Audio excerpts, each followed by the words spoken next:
कोल्हापूर येथील विशाल पिंजाणी यंदाचा मिस्टर गे इंडिया 2023 ठरला आहे. आता तो 27 ऑक्टोबरला दक्षिण आफ्रिकेतील केपटाऊन मध्ये होणाऱ्या मिस्टर गे वर्ल्ड 2023 स्पर्धेत भारताचे प्रतिनिधित्व करणार आहे. मिस्टर LGBTQ फाउंडेशन आणि क्विरटेनमेंट प्रायव्हेट लिमिटेड यांच्यातर्फे गुरुवारी खराडी येथे हॉटेल रेसिडेंट ब्ल्यू येथे या मिस्टर गे इंडिया 2023 स्पर्धेचं आयोजन केलं होतं.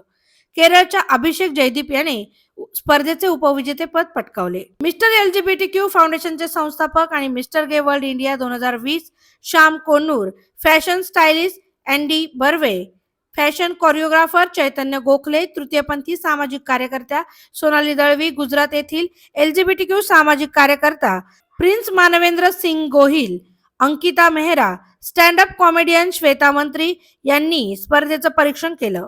श्रीराम श्रीधर यांनी संयोजन केलं. या स्पर्धेत विविध राज्यातून 20 स्पर्धक सहभागी झाले होते.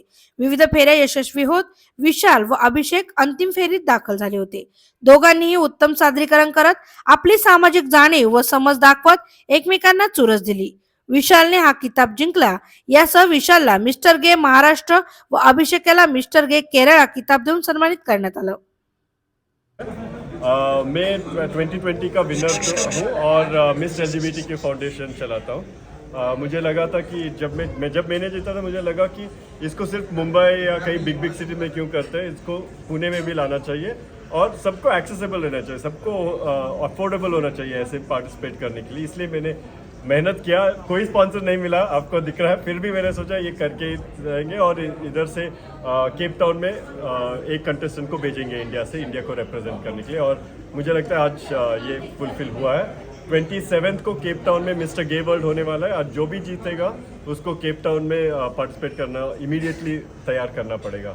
हमने एक्चुअली बहुत कम क्राइटेरिया रखा था. एज का क्राइटेरिया नहीं था. सिर्फ उनको LGBT कम्युनिटी के बारे में, समुदाय के बारे में नॉलेज रहना चाहिए. उनको सिर्फ गे नहीं, ट्रांस हो, इंटरसेक्स हो, बाइसेक्सुअल हो, लेस्बियन हो, सब अलग अलग कम्युनिटी के अलग अलग मेंबर्स का जानकारी हो. उनको वो सब भी इम्पोर्टेंट था. सिर्फ लुक्स भी नहीं था. उनको पता रहना कि अगर कोई ट्रांसजेंडर के बारे में पूछता है तो क्या आंसर देना है, अगर कोई लेस्बियन के बारे में पूछेगा तो क्या आंसर देना.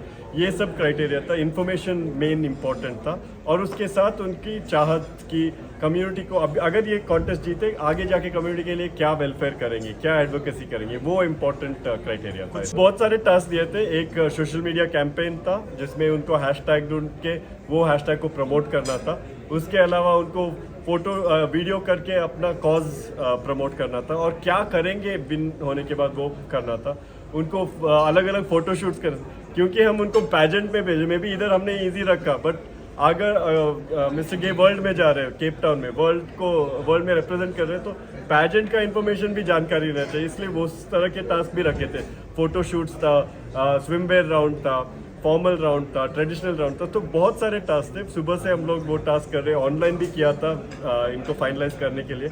ऑलमोस्ट 20 पार्टिसिपेंट थे. उनमें से हमने क्योंकि कम टाइम है, हमको लाइसेंस जस्ट लास्ट मंथ मिला, तो इसीलिए, और ये मंथ को हमें भेजना है लोगों को, इसलिए हमने बहुत सारे लोगों को कट करके फाइनलिस्ट को ये मेन प्लेटफॉर्म पे लेके दो तरीके से हेल्प करा है. एक हमें सीखने को मिलेगा दूसरी देशों में ये लोग कैसे अवेयरनेस फैला रहे, कैसे ये लोग गवर्नमेंट का टैकल कर रहे, कैसे गवर्नमेंट में अवेयरनेस कर रहे हैं, या कैसे कुछ पॉलिसीज प्रोसीजर्स इम्प्लीमेंट कर रहे हैं. वो एक सीखने को मिलेगा दूसरे देशों से. दूसरा, हम लोग अपना एक्सपीरियंस बता के अगर कोई और देश भी ऐसे सफ़र करता है क्या, क्योंकि हर देश में अलग अलग सिचुएशन है. इंडिया में ट्रांस कम्युनिटी को एक्सेप्टेंस में आई वुड से मेरे ख्याल से टॉप है, और हम इस एक्सपीरियंस को दूसरे देश में सिखा सकते हैं कैसे हम इसको इम्प्लीमेंट करते हैं, और वहाँ से कुछ और सीख के हम ला सकते हैं. के लिए इक्वल रहना चाहिए. Of course it can not be utopia. We need to work towards it. This is just not a beauty pageant like other beauty pageant that's happening. It is just more than that.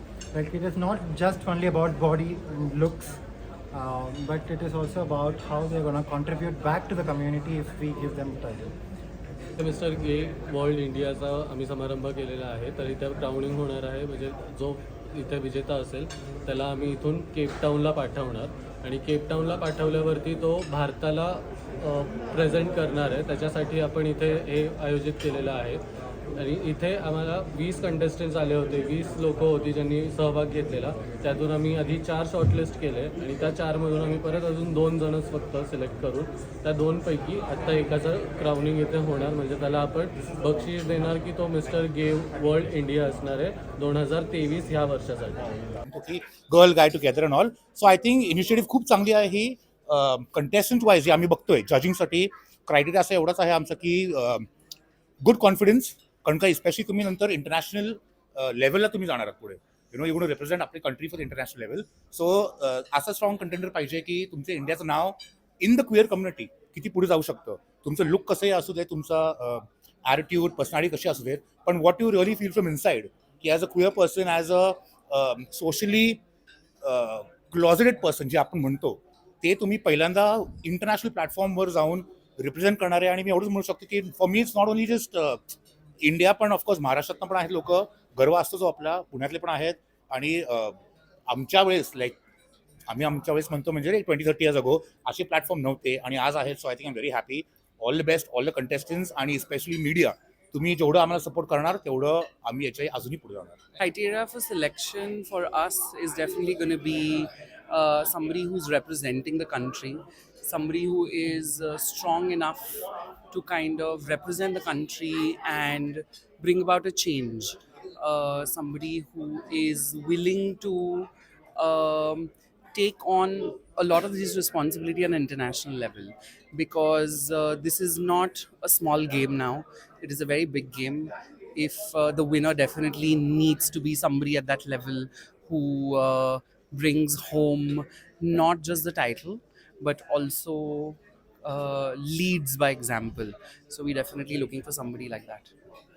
आपल्या समाजात जे लैंगिक अल्पसंख्या आहेत, जसं समलैंगिक स्त्री, समलैंगिक पुरुष, मध्यलिंगी व्यक्ती, पारलिंगी व्यक्ती ज्यांना आपण तृतीयपंथी म्हणतो, आम्हाला सगळ्यांना खूपच भेदभाव मिळतो. आम्ही हिंसाच्या बळी पडतो, आमच्यावर बलात्कार होतात, आमचे मर्डर होतात, वी डाय बाय सुसाईड.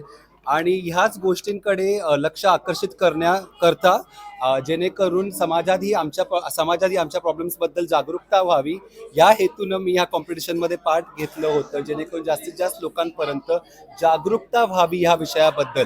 आपल्या समाजात आता जे द्वेष आहे, भेदभावाची भावना आहे, त्याचं कारण आहे अज्ञानता, जागरूकता नसले. आणि त्याचबद्दल जागरूकता करण्यासाठी, समाजात स्वीकारता वाढायसाठी आणि सगळ्यांना समान हक्क मिळण्यासाठी मी ह्या कॉम्पिटिशनमध्ये भाग घेतलं होतं आणि आज मी हा कॉम्पिटिशन जिंकलेलो आहे. आणि तुमचा सर्वांचा धन्यवाद. थँक्यू. तयारी मी ऑलरेडी हा पेजंटच्या बरोबरच मिस्टर वर्ल्डची तयारी करायला सुरुवात केलेली आहे. साऊथ आफ्रिका कल्चरबद्दल जाणून घ्यायचं मी सुरुवात ऑलरेडी केलेली आहे. त्यांच्या LGBTIQ जी हिस्ट्री जी आहे, त्यांचा प्रोग्रेस कसा होता, ॲडव्हान्समेंट ऑफ LGBTIQ राईट्स, म्हणजे समलैंगिक आणि इतर जे लैंगिक अल्पसंख्या आहेत त्यांच्या संघर्षाचा प्रवास तिथल्या लोकांचा कसा होता, त्याचा अभ्यास मी करायला सुरू केलेला आहे. जेणेकरून तिथं जाऊन पण तिथंही आपल्या लोकांचा संघर्ष तिथं शेअर करावा आणि सारेजणांनी मिळून आपण एकत्र येऊन सगळ्या देशांनी, अजूनही बरेच देश असे आहेत जिथं 70 देश एवढे आहेत की जिथं समलैंगिकता हा गुन्हा आहे. एक डझनभर देश असं पण आहेत जिथं समलैंगिक ती सजा मौत आहे, म्हणजे त्यांना मारतात जे समलैंगिक स्त्री पुरुष असतील किंवा व्यक्ती असेल.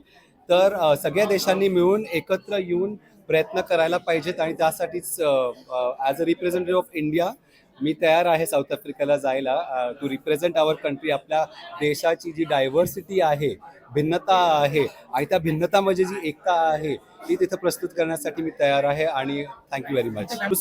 सुरुवातीला जसं प्रत्येक लैंगिक अल्पसंख्या व्यक्तीला फेस करावं लागतंय प्रॉब्लेम्स, मलाही फेस करावे लागले. आणि ते प्रॉब्लेम फॅमिलीतून आले, शाळेतून आले, समाजातून आले. परंतु ज्यावेळेस मी माझ्या फॅमिलीला हे समजवलं की समलैंगिकता किंवा कुठलंही जे जेंडर डायव्हर्स लोक आहेत, हा कुठल्याही प्रकारचा आजार नाही आहे, हे कुठल्याही प्रकारची चॉईस नाही, आम्ही चूज करत नाही हे बनायसाठी, हे आपल्या कल्चरच्या अगेन्स्ट नाही आहे आणि ह्याच्यावरती आमचं काही कंट्रोल नसतं. ज्यावेळेस मी ह्या गोष्टी आपल्या परिवाराला समजवल्या त्यावेळेस माझ्या परिवारानं मला स्वीकारलं आणि आज माझा परिवार माझ्यासोबत उभा आहे. माझे आई बाबा, माझ्या बहिणी, माझ्या निसीस सगळे माझ्याबरोबर उभे आहेत आणि आज ते मला सपोर्ट करत आहेत. It's like very happy So I also got a title of Mr. Kerala. So this is the first Mr. Kerala ever. So it's a very big responsibility for me. And as a person who came out very recently and very young, I'm very happy that I'll inspire more youth people to come and participate in the event, inspire more young people and to participate in the event and represent our city internationally.